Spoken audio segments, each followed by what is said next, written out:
Hi folks, Carl James here from Electric Media Madness, joining me for another episode of Strange Tales. Today I want to talk a little bit about Stargate SG-1, about the show itself, about some of the mythology, how the mythology might have possibly been created and brought into the show, some of the more darker and perhaps sinister reasons why that happened, some of the forces that were influencing the show creatively, and a larger possible agenda to do with Egyptology, extraterrestrials, things like that.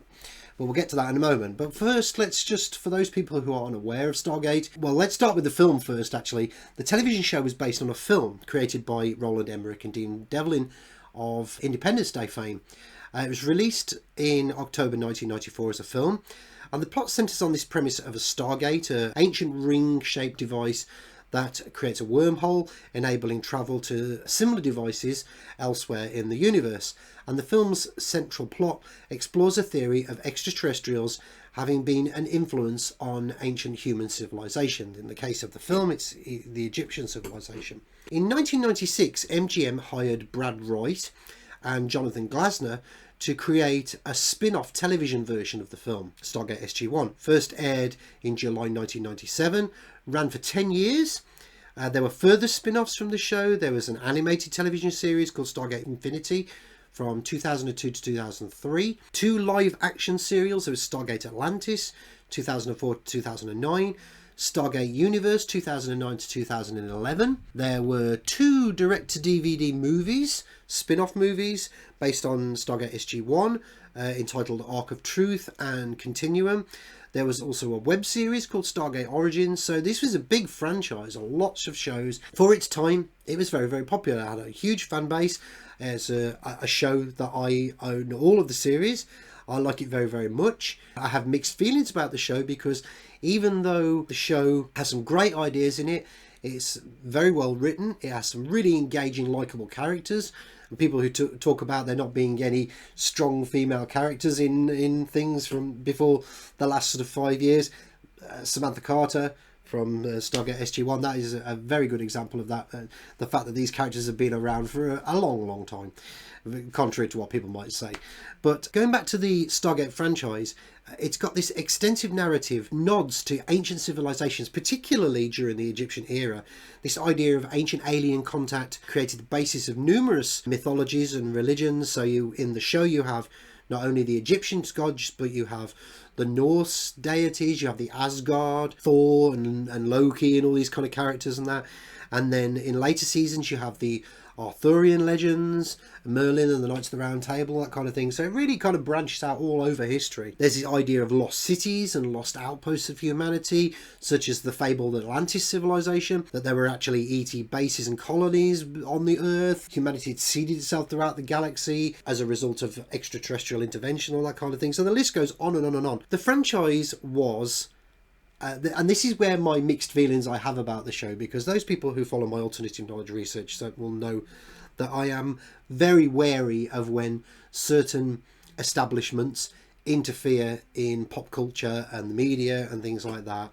And basically it was an establishment favourite, SG-1 was. So you publicly endorsed, including extensive production support from the likes of NASA, US Space Command, the US Department of Defence, the US Air Force in particular. And the following is taken from an article by TV Tropes called Backed by the Pentagon. Originally the Air Force, US Air Force, just wanted to review the scripts to Stargate SG-1, but the producers decided to ask for advisors to avoid artistic license, military, and actually listened to them, and through a few errors still got through, i.e. Samantha Carter's hair getting too long, General Landry having his hands in his pockets, etc. Before long, the show was using real Air Force personnel playing many of its extras, and two chiefs of staff appearing as themselves, Generals Michael E. Ryan and John J. Jumper. In a testament to how much the military likes the Stargate universe, the real NORAD has a door inside the building labelled Stargate Command. It's actually a broom closet. And Richard Dean Anderson was named an honorary Air Force Brigadier General for his role as Jack O'Neill. In Stargate Continuum, the Navy let them use the outside and inside of a real nuclear attack submarine. In the Arctic, doing a number of through the ice pack services for it. Not to be outdone, the Air Force let them film inside real F-15 fighter jets. Those are just a few examples. And one of the things that comes through in the show is this idea of the characters are being very honourable. They are good people, that they can be trusted, that they're not up to any dirty shenanigans or anything like that.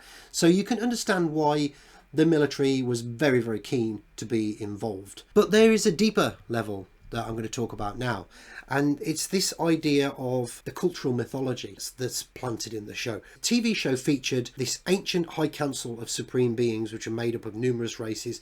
The alliance is sought out by the human protagonists of the show. They eventually encounter these alien greys, who are the aforementioned Asgard race. And there's actually an episode featuring the Asgard called The Fifth Race. And the Asgard welcome humanity. In their words, they say, "You have taken the first step towards becoming the fifth race."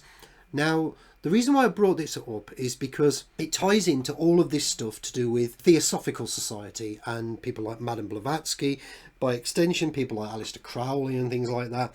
And it's this muddling of how the idea of ancient extraterrestrials and ancient intervention is muddled up so much, and how it's been muddled into science fiction.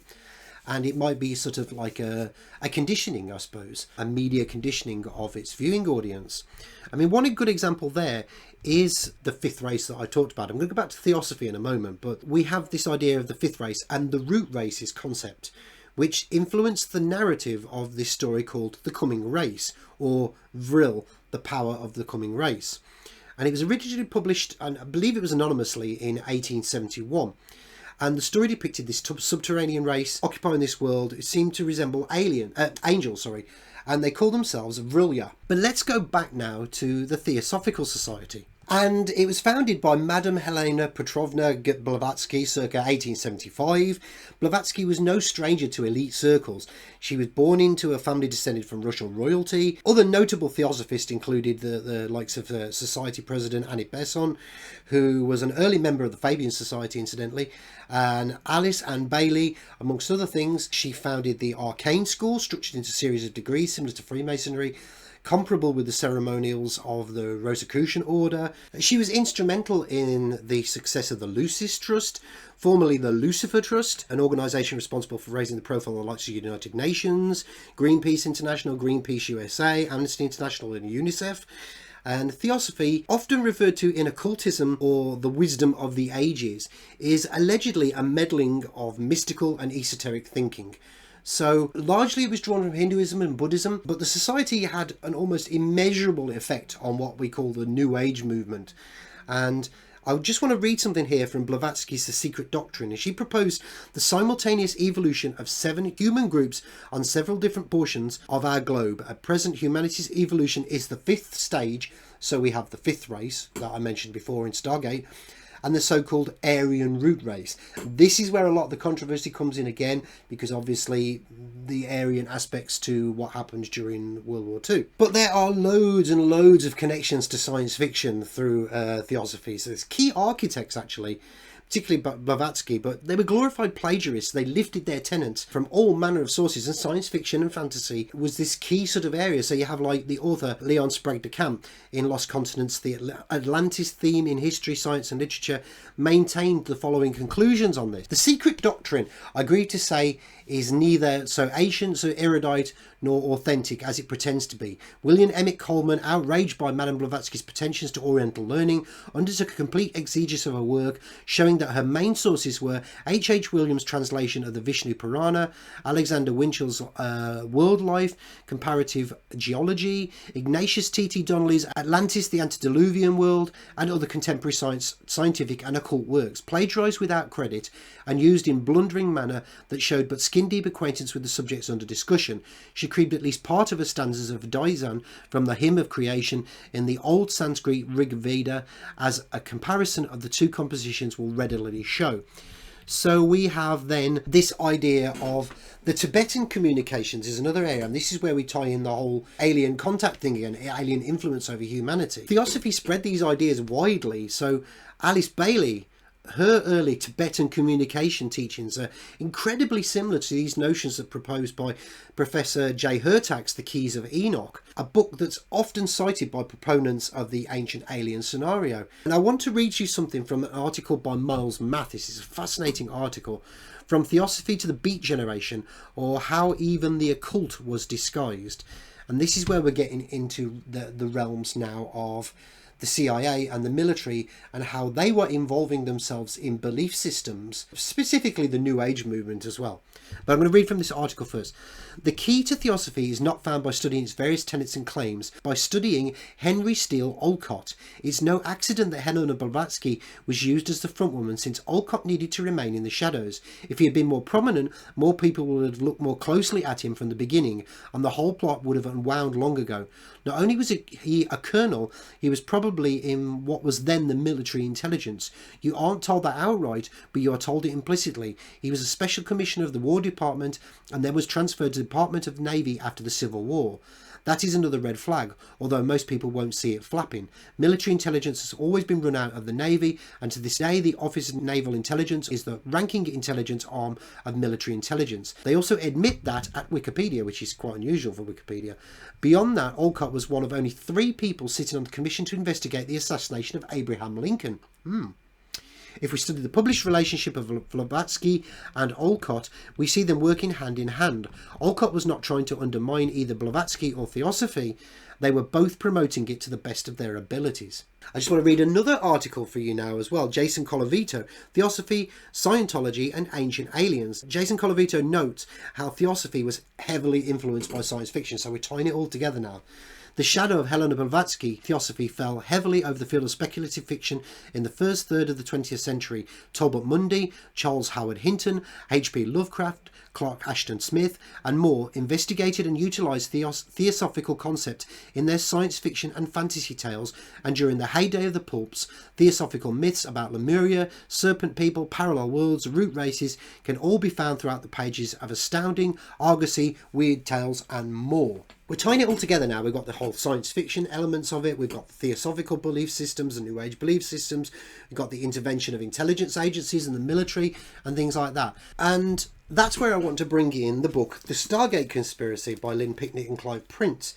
It's a fascinating book. It really is. It brings all of these threads together. I'm going to read something out now from Science Fiction and the Hidden Global Agenda, Volume 1, one of my books, in relation to the global agenda aspects and things like that that I talk about in my research. So you have the connections with secret society doctrines and various esoteric, ritualistic and occult practices. The book Stargate Conspiracy presents some quite compelling information suggesting that the global military-industrial complex, aspects of intelligence community, certain groups allied with scientific dictatorship, i.e. NASA, Stanford Research Institute, Esalen, Institute of Noetic Science, etc., and certain secret society types such as Theosophist Blavatsky and arch-cultist Aleister Crowley have orchestrated a grand plan to promote themes and beliefs associated with the mystery school teachings of various secret society doctrines and associate them with the extraterrestrial intervention paradigm. Now, Stargate Conspiracy, the book, is quite a controversial book because I personally don't believe that it is, but some people say it's a controversial book because one of the things that Lynn Picknett and Clive Prince do in the book is they name certain alternative knowledge researchers and writers as being part of the aforementioned conspiracy, tying all these things together. And some of the individuals they name as possible candidates are associated with research into the ET UFO phenomenon, the likes of the abduction scenario, knowledge of the US secret space program, Egyptology, ancient aliens and civilizations, various psychics and channeling and things like that. Those people who are familiar with my research into Lab 9 and Andrei Puharich and all that will readily recognize that idea of the channeling of what they claim to have been extraterrestrial entities, but there's a far more sinister veil over all of that, where the CIA and the military and all the likes, whether they co-opted it or were running the show from the beginning, they were clearly involved with steering this message of this so-called contact, usually psychic contact, channeling contact of the so-called entities from space. But there were clearly something else going on there anyway, with that, where that one's concerned. But one of the things that Lynn Picknett and Clive Prince do is that they add a proviso into all the aforementioned, that they're not certain of how knowingly complicit some of these alternative knowledge researchers actually are in muddling all of this up. And the following is actually taken from the Stargate Conspiracy book. I want to read this out to you. The work of these people provides the raw material for emerging belief systems. Although they are not, may not be conscious of the part they play, it is possible that their ideas are simply being used. And like I say, their suggestions, perhaps understandably in some respects, it's created a huge backlash against their research. I don't subscribe to every aspect of their collective research, I must put that caveat out there, but a lot of it is extensively evidential. That's one of the key things that I like about their work, is that they do reference an awful lot of source material, testimony, evidence, all that kind of thing, which is what I like. You know, I think that if you're going to talk about these subjects, you do need to back it up with some good solid stuff. And because of that, I think that their research does deserve closer investigation. It's become clear to me over all the years of doing this research that I've done that there are numerous benefits, not to us, but on the powers of certain elite types in the world. It's a very powerful notion, this idea of long-term extraterrestrial involvement in the affairs of humanity, at least where the powers that be in the world are concerned. And I think there's much more to the idea of extraterrestrial contact than meets the eye. We can't just slap this extraterrestrial thing on all this type of phenomenon. I think I do actually believe that there is something external to the Earth with extraterrestrial, but possibly going on. But I think there's an awful lot which is being manufactured and steered and created and all the rest of it by certain powerful entities on this earth. There's also a further aspect to this that, and I believe this phenomenon might run parallel to what we call the supernatural phenomenon, paranormal phenomenon as well. This idea of portals to other dimensions and things that come through into our dimension as such as it is, and they're manifesting themselves in the form of, it's like the skinwalker phenomenon. It's you know, they're manifesting themselves in bizarre ways. People are interpreting them as extraterrestrials or ghosts or cryptids or anything like that. These things may well be the case as well, but I think we can't just slap one label on it and say it's that. A lot of that circles back to the occult belief systems, and you're quite, you know, with the Aleister Crowley and the LAM thing, if you see the pictures of LAM, you know, which is a extra-dimensional entity of some sort, I believe, allegedly, people interpreted that as an extraterrestrial. It looks remarkably similar to the alien greys and things like that. And I want to finish up with a little quote from the 1979 book Messengers of Deception by Jacques Vallee. And he said, "The group who will first manage to harness the cosmic forces and the emotions surrounding UFO contact to a political purpose will be able to exert incredible spiritual blackmail." So you have a muddling of New Age belief systems, the occult, ufology, the extraterrestrial phenomenon, science fiction, and mired within all of it is these entities like the CIA and the US military and things like that. So you have a show with Stargate SG-1, which is about all of this and steered quite substantially by the military-industrial complex. So is that just a coincidence? And skeptics will say, well, it's good PR for them. It increases recruitment.